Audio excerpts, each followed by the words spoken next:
Hello guys, तो सुबह सुबह की गुड मॉर्निंग। आज मैं थोड़ा जल्दी उठ जाती हूँ। उठने के बाद देखती हूँ तो यहाँ काफ़ी ज़्यादा कोहरा था और धूप भी होने वाली थी।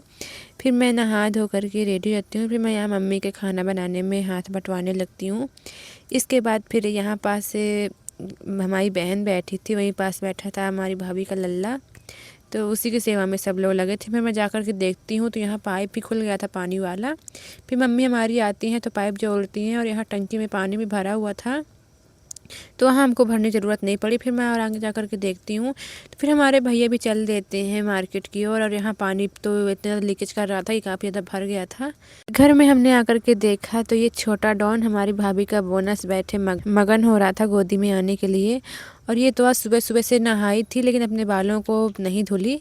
दोपहर में आती है अपने बालों को धुलती है और फिर देखो तो यहाँ पास आकर के फ़ोन चलाने लगती है। फिर मैंने सोचा क्यों ना मैं भी बाल धुल लूँ, इसलिए क्योंकि काम करते करते मेरे बालों में काफ़ी ज़्यादा कचरा भर गया था। तो फिर मैं अपने बालों को धुल लेती हूँ। फिर मैं जाती हूँ सुखवाने, क्योंकि उनको सूखने में काफ़ी टाइम लगेगा। और यहाँ तो देखो, यहाँ धूप तो काफ़ी ज़्यादा बड़ी मस्त थी। फिर मैं चल देती हूँ अंदर जहाँ सभी लोग थे। फिर हमारे बाल सूख जाते हैं। फिर मैं लग जाती हूँ कंघी तेल करने में, इसलिए क्योंकि हमको बाज़ार भी जाना था। तो हम लोग फिर रेडी हो जाते हैं। बारी आती है फिर कपड़े बदलने की, तो मैंने सोचा क्यों ना कपड़े चेंज कर लिया जाए। तो मैंने सोचा क्यों ना इसको पहन लूँ। तो मैं कपड़े पहन के रेडी हो जाती हूँ। फिर हम लोग जाते हैं बाज़ार। यहाँ भैया हमारे जाने के लिए रेडी ही थे। फिर हम लोग यहाँ आ ही जाते हैं। सबसे पहले हमको धूल मिट्टी से गुजरना पड़ेगा। इसके बाद फिर हम लोग मार्केट आ ही जाते हैं। यहाँ पर हम कुछ सामग्रियाँ भी लेते हैं। फिर हम जाते हैं कपड़ों की दुकान में, हमें कुछ कपड़े भी चाहिए थे। फिर फाइनली हमको कुछ देर बाद कपड़े पसंद आ ही जाते हैं, बहुत देर बाद। फिर हम चल देते हैं दूसरी ओर। यहाँ हमको चाहिए था केक वगैरह, जिसका बर्थडे है उसके लिए कुछ गिफ्ट भी चाहिए थे। तो हम सारी चीज़ें ले लेते हैं। फिर पैक करवाने के बाद हम उनको दे देते हैं पैसे। इसके बाद फिर हम वापस आ जाते हैं, अपने घर जाने की तैयारी में लग जाते हैं। और यहाँ पास थोड़ी देर हमको टहलना ही पड़ता है, इसलिए क्योंकि भैया पता नहीं कहाँ चले गए थे हमारे। फिर हम देखते हैं तो वहाँ पास हमारे भैया बैठे थे, कुछ कर रहे थे। हमने भैया को बोला कि भैया चलो, अब टाइम भी हो रहा है। फिर हम लोग सभी लोग चल देते हैं घर की ओर। और फिर हमको जाते जाते फिर हमको याद आती है कि अभी हमको आगे जा कर के भी किराने की दुकान में भी कुछ सामग्रियाँ लेनी है। तो फिर हमारे भैया वहाँ पास भी रोकते हैं। तो फिर हम यहाँ पास खड़े होकर कुछ सामान जो लेना था तो वो पैक करवाते हैं। इसके बाद फिर हम आ जाते हैं वापस।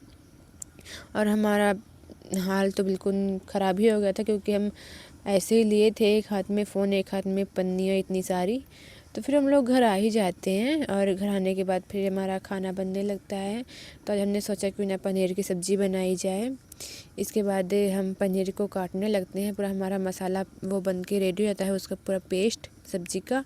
और ये रहा मसाला और ये रही हमारी पनीर। फिर हमने सोचा क्यों ना बनाया जाए। तो इसको बनाने की बारी हमारी ही आती है और मैं पूरे मन से पनीर की सब्ज़ी बनाने लगती हूँ। और यहाँ पास और सारा खाना जो बनाना था, पूरी वगैरह, तो यहाँ मम्मी भाभी लगी थी बनाने में। और यहाँ डेकोरेट वाला भी सामान बन के रेडी था। और फिर हमने देखा तो यहाँ पास जो वह भी बर्थडे था वो भी बन के थे, उसको भी भैया लोग फुला के रख दिए थे। और यहाँ पास हमारे दोनों भाई लगे थे बनाने में, जैसा यहाँ कंप्लीट करने में। और यहाँ छोटे भैया भी थे, वो भी बड़े मन के साथ लगे थे बलून को फुलाने में। फिर हमने सोचा कि जा कर के देखें हमारी सब्ज़ी पक रही है, कहीं वो ख़राब ना हो जाए। तो हमने देखा तो हमारी सब्ज़ी बन के रेडी रहती है, मम्मी निकाल के रख देती हैं। और यहाँ हमारी बहन रेडी हो रही थी। फिर हमने सोचा कि हम भी थोड़ा सा रेडी हो जाएं, लेकिन हमको इतना टाइम ही नहीं था। फिर हमने आकर के देखा तो जैसा मेरी बहन का थोड़ा चमका हुआ था, तो वैसे यहाँ भी वही लोग चमका देते हैं। और फिर बारी आती है केक काटने की, तो सभी लोग हैप्पी बर्थडे बोलकर इसका केक कटवाते हैं। और मम्मी फिर आरती की थाल लेकर इसकी डेट उतारती हैं। और बगल में हमारे पापा जी भी खड़े थे। पूरे मन के साथ पापा मम्मी उसका तिलक करते हैं। और इसके बाद फिर बारी आती है उसको केक काटने की। फिर वो केक काटती है पूरे मन के साथ सब। तो दोस्तों, आज का ब्लॉग यहीं से ख़त्म होता है। तो गुड नाइट, बाय बाय।